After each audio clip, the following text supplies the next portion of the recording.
Altaic is a proposed language family of Central Eurasia, now widely seen as discredited. Various versions included the Turkic, Mongolic, Tungusic, Koreanic, and Japonic languages. These languages are spoken in a wide arc stretching from Northeast Asia through Central Asia to Anatolia and Eastern Europe. The group is named after the Altai Mountains, a mountain range in Central Asia. The language families included in the proposal share numerous characteristics. Supporters of Altaic, sometimes called Altaicists, view the similarities as arising from common descent from a Proto-Altaic language spoken several thousand years ago. Opponents maintain that the similarities are due to aerial interaction between the language groups concerned. Some linguists think that the cases for either interpretation are equally strong. They have been called the skeptics.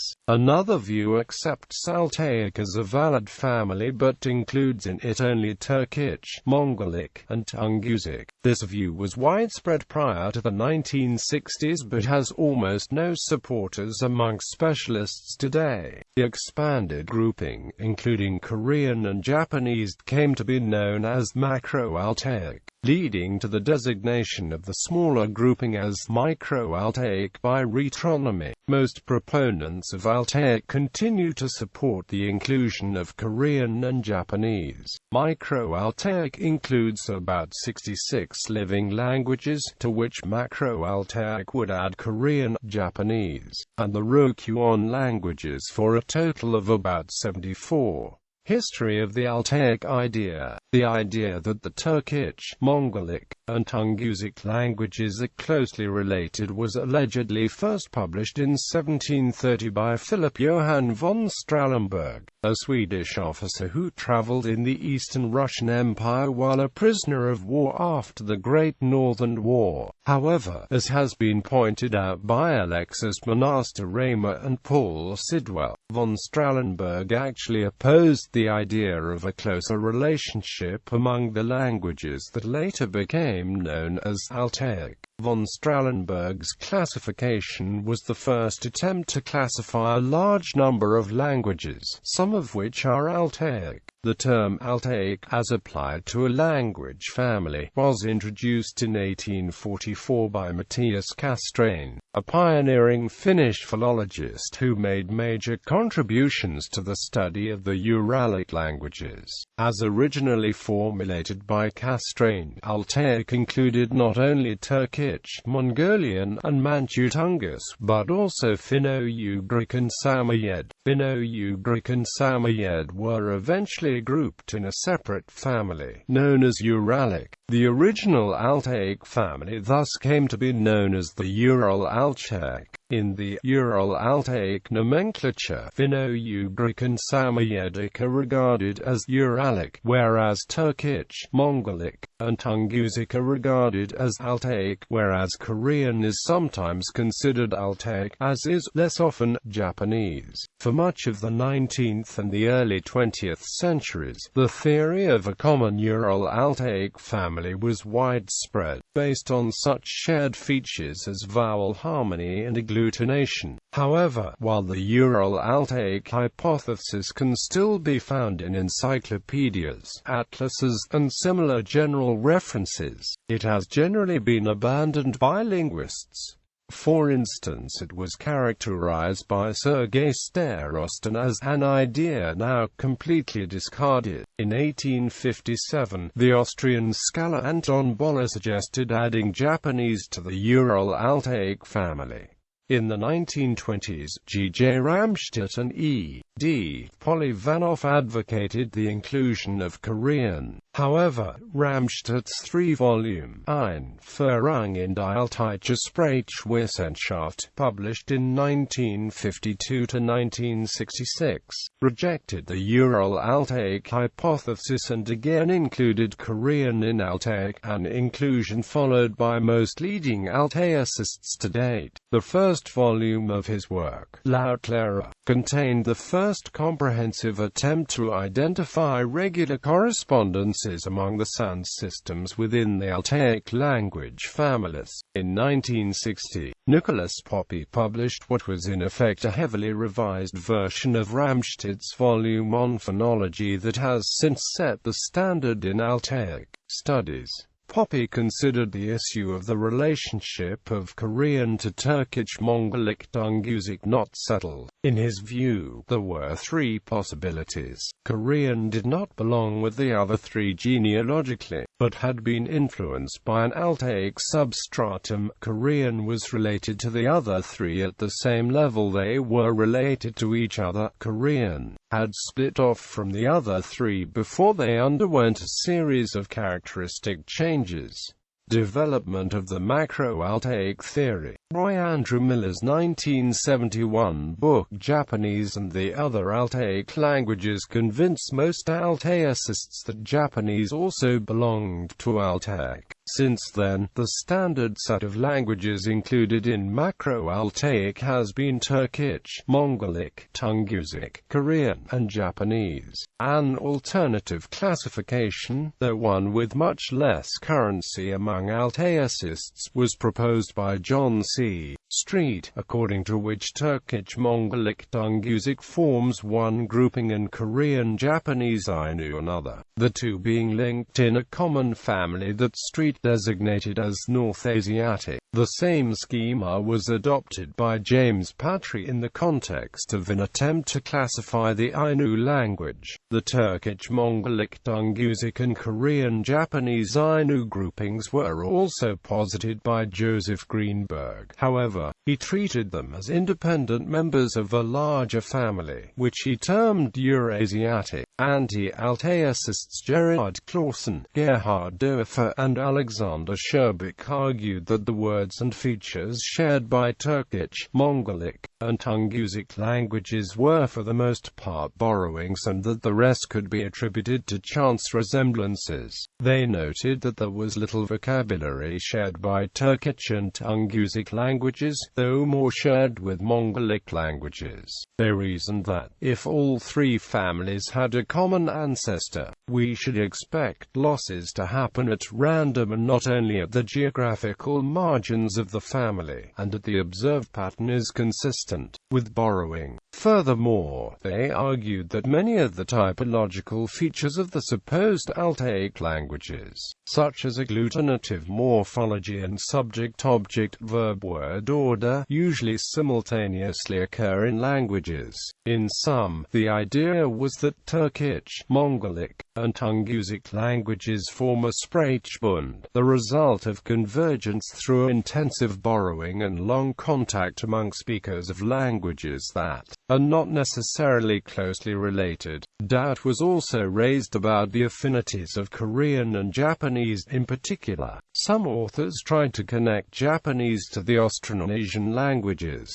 Rosten's Lexico Statistical research claimed that the proposed Altaic groups shared about 15 to 20% of potential cognates within a 110-word Swadesh list. Altogether, Rosten concluded that the Altaic grouping was substantiated, though older than most other language families in Eurasia, such as Indo-European or Finno-Ugric, and this is the reason why the modern Altaic languages preserve few common elements. Unger advocates a family consisting of Tungusic, Korean, and Japonic languages but not Turkic or Mongolic, and Doerfer rejects all the genetic claims over these major groups. In 2003, Klaus Schonig published a critical overview of the history of the Altaic hypothesis up to the time. He concluded that, generally, the more carefully the areal factor has been investigated, the smaller the size of the residue open to the genetic explanation has tended to become. According to many scholars, it only comprises a small number of monosyllabic lexical roots, including the personal pronouns and a few other deictic and auxiliary items. For these, other possible explanations have also been proposed. Most importantly, the Altaic languages do not seem to share a common basic vocabulary of the type normally present in cases of genetic relationship. In 2003, an etymological dictionary of the Altaic languages was published by Starostin, and Mudrick. It contains 2,800 proposed cognate sets, a set of sound laws based on those proposed sets, and a number of grammatical correspondences, as well as a few important changes to the reconstruction of Proto-Altaic. For example, although most of today's Altaic languages have vowel harmony, Proto-Altaic as reconstructed by Starostin et al. Lacked it. Instead, various vowel assimilations between the first and second syllables of words occurred in Turkic, Mongolic, Tungusic, Korean, and Japonic. It tries hard to distinguish loans between Turkic and Mongolic and between Mongolic and Tungusic from cognates, and it suggests words that occur in Turkic and Tungusic but not in Mongolic. All other combinations between the five branches also occur in the book. It lists 144 items of shared basic vocabulary, including words for such items as eye, ear, neck, bone, blood, water, stone, sun, and two. This work has not changed the minds of any of the principal authors in the field. However, the debate continues unabated. E.g. S. Georg 2004, A. Voven 2005, S. Georg 2005, S. Starostin 2005, V. Blazek 2006, M. Roberts 2007, A. Dybo and G. Starostin 2008. According to Roy Andrew Miller, the Clausen-Doerfik critique of Altaic relies exclusively on a lexicon, whereas the fundamental evidence for Altaic comprises verbal morphology. Lars Johansson suggests that a resolution of the Altaic dispute may yet come from the examination of verbal morphology and calls for a muting of the polemic. The dark age of pro and contra slogans, unfair polemics, and humiliations is not yet completely over and done with, but there seems to be some hope for a more constructive discussion. Postulated Ahaimat. The earliest known texts in a Turkic language are the Orkhon inscriptions, of which the earliest dates from around 720 AD and the latest from 735 AD. They were deciphered in 1893 by the Danish linguist Wilhelm Thomsen in a scholarly race with his rival, the German-Russian linguist Wilhelm Radloff. However, Radloff was the first to publish the inscriptions. The first Tungusic language to be attested is Jurchen, the language of the ancestors of the Manchus. A writing system for it was devised in 1119 AD and an inscription using this system is known from 1185. The earliest Mongolic language of which we have written evidence is known as Middle Mongol. It is first attested by an inscription dated to 1224 or 1225 AD and by the Secret History of the Mongols, written in 1228. The earliest Para-Mongolic text is the Memorial for Yelu Yanning, written in the Khatan large script and dated to 986 AD. The prehistory of the peoples speaking these languages is largely unknown, whereas for certain other language families, such as the speakers of Indo-European, Uralic, and Austronesian, we are able to frame substantial hypotheses. In the case of the proposed Altaic family, much remains to be done. In the absence of written records, there are several ways to study the history of a people. Identification of archaeological cultures. The material remains found at dwelling sites, burial grounds, and other places where people left traces of their activity. Physical anthropology, which studies the physical characteristics of peoples ancient and modern. genetics, particularly the study of ancient DNA, philology, which studies the evidence in language families for their primitive locations and the nature of the cultures. Mythology and legend often contain important clues to the earlier history of peoples.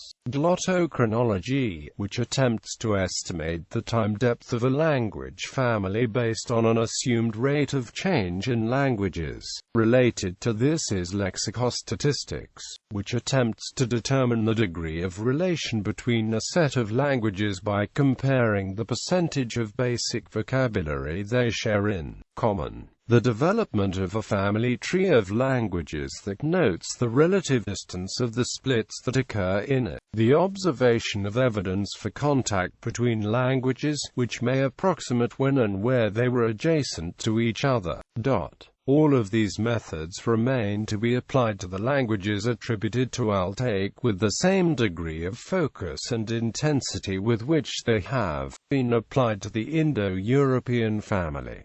Some scholars bear in mind a possible Uralic and Altaic Heimat in the Central Asian steppes. Macro-Altaic Heimat Japanese is first attested in a few short inscriptions from the 5th century AD, such as the Inari-yama sword. The first substantial text in Japanese, however, is the Kojiki, which dates from 712 AD. It is followed by the Nippon Shoki, completed in 720, and by the Manyoshu, which dates from c. 771 to 785, but includes material that is from about 400 years earlier. The most important text for the study of early Korean is the Hyeongguk, a collection of 25 poems, of which some go back to the Three Kingdoms period, but are preserved in an orthography that only goes back to the 9th century AD. Korean is copiously attested from the mid-15th century on in the phonetically precise Hangul system of writing. According to Juha Janhunen, the ancestral languages of Turkic, Mongolic, Tungusic, Korean, and Japanese were spoken in a relatively small area comprising present-day North Korea, southern Manchuria, and southeastern Mongolia. However, Janhunen is skeptical about an affiliation of Japanese to Altaic, while Andres Ronat has remarked that a relationship between Altaic and Japanese, if it ever existed, must be more remote than the relationship of any two of the Indo-European languages. Ramsey stated that the genetic relationship between Korean and Japanese, if it in fact exists, is probably more complex and distant than we can imagine on the basis of our present state of knowledge, a concept later restated by Lee. Supporters of the Altaic hypothesis formally set the date of the Proto-Altaic language at around 4000 BC, but today at around 5000 BC or 6000 BC. This would make Altaic a language family about as old as Indo-European but considerably younger than Afroasiatic. List of Altaicists and critics of Altaic. Note: this list is limited to linguists who have worked specifically on the Altaic problem since the publication of the first volume of Ramstitz, Einführung in 1952. The dates given are those of works concerning Altaic. For Altaicists, the version of Altaic they favor is given at the end of the entry, if other than the prevailing one of Turkic, Mongolic, Tungusic, Korean, Japanese. Altaicists Penti-Alto, Turkic, Mongolic, Tungusic, Korean, Anna V. Daibo, Gi Moonli, Turkic, Mongolic, Tungusic, Korean and perhaps Japanese. Carl H. Mencius, common ancestor of Korean, Japanese and traditional Altaic dated back to the 7th or 8th millennium BC. Roy Andrew Miller, supported the inclusion of Korean and Japanese. Oleg A. Mudrik, Nicholas Poppy, Turkic, Mongolic, Tungusic and perhaps Korean. Alexis Monastirama, Martin Roberts, G. J. Ramstedt, Turkic, Mongolic, Tungusic, Korean. George Starostin, Sergei Starostin. John C. Street. Turkic, Mongolic, Tungusic and Korean Japanese Ainu, grouped as North Asiatic. Talat-Chikan. Turkic, Mongolic, Tungusic, Korean. Major critics of Altaic: Gerard Clausen, Gerhard Doerfer, Juha Jan Hunnen, Klaus Scharnig, Stefan Georg, Alexander Voven, formerly an advocate of Altaic, now a critic of it, Alexander Sherbik, Alexander B. M. Stiven. Advocates of alternative hypotheses: James Patry. Turkic, Mongolic, Tungusic and Korean Japanese Ainu, grouped in a common taxon. J. Marshall Unger. Tungusic, Korean Japanese, with Turkic and Mongolic as separate language families. Joseph Greenberg. Turkic, Mongolic, Tungusic and Korean Japanese Ainu, grouped in Eurasiatic. Lars Johansson, agnostic, proponent of transuration, verbal morphology not necessarily genealogically linked.